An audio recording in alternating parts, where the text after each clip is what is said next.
السلام عليكم. نتمنى ان شاء الله تكونوا بخير وعلى خير وبصحه جيده ومبروك عواشركم. الله يدخل عليكم رمضان بالصحه والرزق والتيسير وبزاف بزاف بزاف الصحه، بزاف بزاف هي اللي مهمه امبورطانتي. المهم هنا هذا الفيديو على تحت طلبكم. بزاف ديال الحلويات كيطلبوا مني وكيدخلوا عندي الخاص وكيبغيو يعرفوا الاثمنه ديال جميع الحلويات اللي كتباع هنا بمورسيا.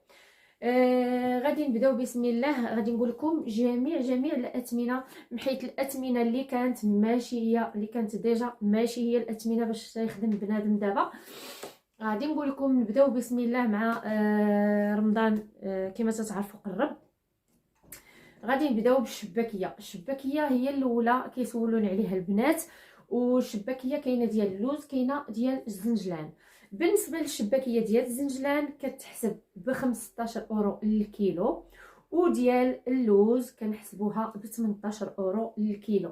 غادي تقولوا لي غاليه، ولكن راه لا اله الا الله، لا حتى حنا كنشريو المواد اللي كنخدموا بها كتكون غاليه. وحنا تنهضر على مورسيا بالضبط كتشري بزاف ديال الحوايج غاليين. هذاك الشيء علاش ضروري ماشي غادي تشري القوام وفي الاخر غادي تضيعي نتيا وفيها تماره. الشباكيه راه الله يحسن العون، راه كديري غير كيلو كترول لك الدنيا كامله. المهم ما علينا. الشباكيه هي حيدناها. غادي ندوزو للصفوف ان شاء الله. الصفوف هو ثاني اللي كيهز بزاف ديال القوام، والقوام المقوم ماشي صفوف عادي ديال الدقيق. كنهضر لكم على شي حاجه مقومه، يعني الصفوف بسميتو باللوز وكديري فيه غير اللوز، هذا يعني مقوم مزيان. كنحسبوه ب20 اورو للكيلو. اما بالنسبه للصفوف ديال الكاوكاو، اللي بغى الصفوف ديال الكاوكاو كيتحسب ب 15 اورو للكيلو على حساب الكليانه واش طلبات لك، حيت كاينين الناس اللي كيبغيو الحاجه مقومه بزاف، ضروري غديري لهم شي حاجه اللي غادي تكون زوينه جناف على والديه داك الثمن.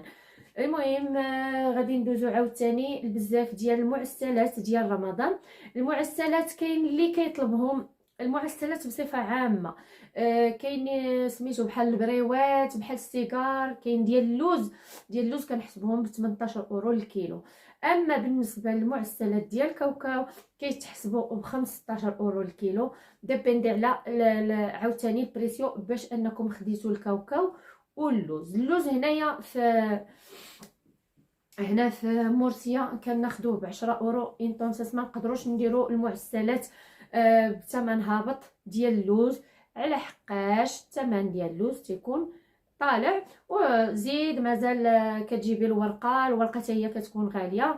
والمهم راه الله يحسن العون، راه حتى واحد ما كره يعني يبيع بشي حاجه اللي زعما الثمن ديالها منخفض. ما كرهناش كاملين الناس اللي الحلويات اللي تيبيعوا هادشي ديال الشهيوات المغربيه. ما كرهش الواحد يبيع يعني بثمن هابط، استغفر الله. ولكن لا حول ولا قوه الا بالله، ما حد الاثمنه طالعه ضروري كتخدمي بالثمن طالع. الا نزلت الاثمنه بطبيعه الحال ديال المواد الغذائيه راه كتنزلي حتى نتيا شويه البريسيو. المهم شنو غادي نقول لكم، كما قلت لكم معسلات كاينين ديال اللوز وديال الكاوكاو. كاين فرق، كاين الحاجه ديال اللوز راه كتحسب ب 18 اورو 20 اورو، وعاوتاني ديال الكاوكاو كنحسبوهم ب 15 اورو للكيلو. بحال البريوات، بحال السيجار ديال اللوز، بحال المهم داكشي اللي كيطفى في العسل كما تعرفوا. وراه اي حاجه راه تتكون فيها ثمره، وبغض النظر على سميتو الثمن ديال المواد بشحال كتشريهم. كاني ثاني هذاك الشيء كاني وليت تنخربق.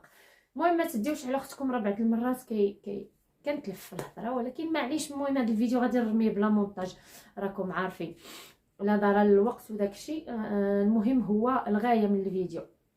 وعاوتاني شنو غنقول لكم على حساب الحلويات ديال اللوز.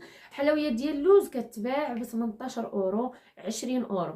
18 اورو 20 اورو 20 اورو على حساب الحلويات بريستيج ديال اللوز. كتزيدي عليهم كتضيفي عليهم اضافات، كتكون ديك الاضافات شويه هي اللي غاليه. فهمتوني البنات؟ اما بالنسبه للحلويات العاديين ديال اللوز يعني 18 اورو هكاك. المهم كتكون على حساب الخدمه. عاوتاني كاينه الحلوه تاع اللوز اللي تتكون ساهله مهله، غير كديريها كويره وكتقجي والديها وكتعطيها سميتو، كدير لها شي ديكور خفيف. هادوك شويه في الثمن هابطين على بالنسبه للحلويات اللي كيكون فيهم الناقش، كيكون فيهم التزيين، بحال مثلا بحال كتضيف عليهم البيستاج، كتضيف عليهم داكشي، كيكونوا شويه زايدين في الثمن وكيكونوا ب20 اورو الكيلو. هذا فيما يخص حلويات اللوز. اما بالنسبه للفقاس باللوز والفقاس بلا لوز، الفقاس العادي يعني غير بالنافع، يعني عادي ما فيه حتى حاجه، يعني غير الزيت والسكر والنافع، هذاك الفقاس كنحسبو ب 12 اورو الكيلو. اما الفقاس بسميتو باللوز كيتحسب ب 15 اورو الكيلو.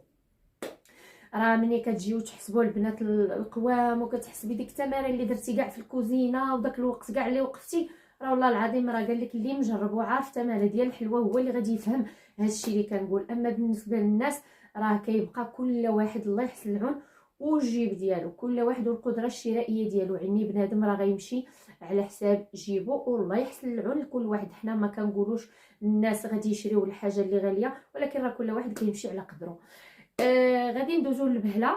البهله لالا غادي كاينه ديال اللوز وكاينه ديال الكاوكاو. ديال الكاوكاو كتباع كنبيعوها ب 12 اورو، اما ديال اللوز كتحسب ب 15 اورو الكيلو. كاينه الغريبه اللي كتكون مثلا ديال غريبه ديال سميتو الكوك وسميتو وقولوها نتوما الكوك والسميده، مشات ليا السميده من عقلي. المهم الكوكو السميده هذيك كنبيعها ب 14 اورو الكيلو، حيت هي الكوك حتى هو شويه زايد في الثمن، وزيد راكم عارفين حتى لسيدي بوزيد. المهم كاينه عاوتاني الغريبه العاديه، هذيك الغريبه العاديه كتحسب ب 10 اورو الكيلو، 9 اورو على حسب المواد اللي درتي فيها. كاين اللي تقول لك بغيت غريبه عاديه، غريبه عاديه خويتي غادي ديري فيها غير الدقيق والزيت وهداك الشيء غتحسبيها ب 9 اورو ولا 10 اورو. المهم هذا هو ماس ومينوس الثمن ديالها. اشنو بقى عاوتاني في الحلويات؟ غادي ندوزو بالنسبه للمسمن، المخمار ولا اش تقولوا ليه البطبوط، والخبز العادي والخبز انتغرال. يعني المسمن كاين الصغير ولا الكبير. يعني الصغير كتحسبيه الا كان مسمن عادي ماشي مضوبل، المضوبل راه كتكون فيه وحده وسط من وحده، يعني كيكون الثمن ديالو شويه طالع. اما المسمن العادي لا كتحسبيه مثلا مسمن عادي كتحسبيه الصغير ب 50 سنتيم، الكبير باورو. هذا هو سميتو الاثمنه ديالو. يعني مع هذا الغلاء ديال الاسعار وداك الشيء، بالنسبه للزيت وبالنسبه للدقيق حتى هو كيكون زايد شويه في الثمن. دابا وليتي كتدي خيشه من ميركادونا ديال 5 كيلو كتديها جايه 5 اورو، ولكن واش غتعجني بها المسمن والبطبوط بوحدها؟ ما يمكنش، لا يعقل. ضروري غادي تزيدي فيها شويه د الفينو. المهم ما تديوش عليا، راه كثرت عليكم بزاف الهضره في هذا الفيديو، ولكن هذا الفيديو راه بزاف ديال البنات كيسولوني في الخاص، كل وحده عوض باش ما نبقى تسقسيني كل وحده وغنعطيها الجواب ديالها. غادي نبقى نعطيكم هذا الفيديو غادي تلقاو فيه جميع التساؤلات ديالكم. المهم غادي نكملوا بالنسبه للبطبوط. والبطبوط حتى هو الصغير 50 سنتيم والكبير اورو. هذا هو الثمن ديالو، حيت كتخلطي المهم كتخلصي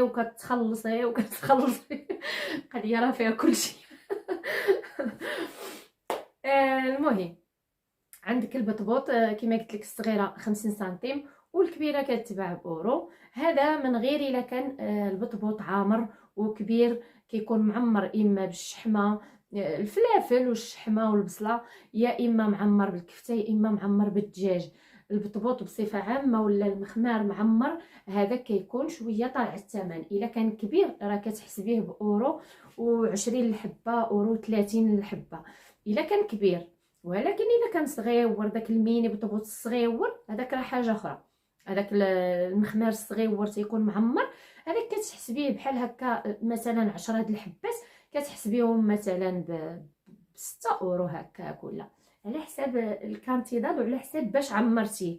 كاينه الحاجه اللي كتعمرها بالدجاج ولا الكفته راه على حساب الاثمنه، فهمتوني؟ دابا صافي راه الهضره في راسكم. وكاين عاوتاني الخبز العادي كيتباع ب 80 سنتيم، العادي اللي فيه الفورس والفينو كيتباع ب 80 سنتيم. اما يا لاله الانتغرال راه كتبيعيه ثمن زايد، اورو 50 الحبه، ولكن راه انتغرال، شي حاجه كتاكليها ديال الدار. هادشي اللي كاين. واقيلا ما نسيت لكم حتى حاجه، باقي القرص لالا والشنيك. القرص والشنيك ديبيندي الشنيك على باش غادي تعمرو. المهم غندير لكم القرص، غادي تشوفوا القرص العادي. القرص العادي بشحال غادي تحسبي مثلا 10 د الحبات ب5 اورو، ياك 20 حبه ب10 اورو مثلا. هذا هو ماسو مينوس الثمن باش ما تضيعيش. اما الا كان فيه الشوكولات ولا كتعمريه بالكريمه ويا لالا ولا شي حاجه، راه كتزيدي شويه. مثلا عوض ما تحسبي 10 ب5 اورو، كتزيدي داك الاورو ولا 2 اورو، كتحسبي 10 ب7 اورو على حساب باش عمرتيه. كما تنقول لك ماشي ديري نتيا القرص خاوي وتعطيه لعباد الله وتحسبي لهم ب7 اورو، نو نو نو. المهم تنحاول باش نوصل لكم الفكره، حيت بزاف ديال الناس يدخلوا عندي الخاص يسولوني. المهم هذه هما الاثمنه ماسوني اومينوس باش غادي تبيعوا في مورسيا. علاش؟ لحقاش الاثمنه طالعه. كون كانت الاثمنه هابطه شويه، راه طبيعه الحال غادي تهبطوا الاثمنه. شنو اخر بقى ليا ما نضيف؟ وقيلا كنظن هذا هو، هادشي هو اللي كاين ما نضيف. المهم بقات الرزيزه، لالا الرزيزه وهذيك اللي فيها تماره نسيتها لكم، كنتو غتمشيو فيها. المهم الرزيزه يا لالا كتحسب الكيلو. بقات الرزيزه والمسمن ديال الرفيسه. الرزيزه والمسمن تاع الرفيسه. المسمن تاع الرفيسه كنحسبو ب 15 الكيلو، 15 الكيلو. المسمن تاع الرفيسه داك الرقيق وقيله كنتو. المهم راه بزاف ديال الحلويات غادي يعرفوني علاش كنهضر. وزائد يا لالا سميتها الرزيزه كتكون شويه فيها الخدمه، كتحسبيها بديك سميتو حتى هي 15 16 بحال هكاك، حيت هي كتكون فيها الزبده بزاف، كتكون فيها شويه الخدمه على المسمن العادي ديال الرفيسه. وقيله تنظن هادشي اللي كاين في الاثمنه ديال الحلويات والمعجنات ديال بالنسبه للحلويات. يلا السلام عليكم.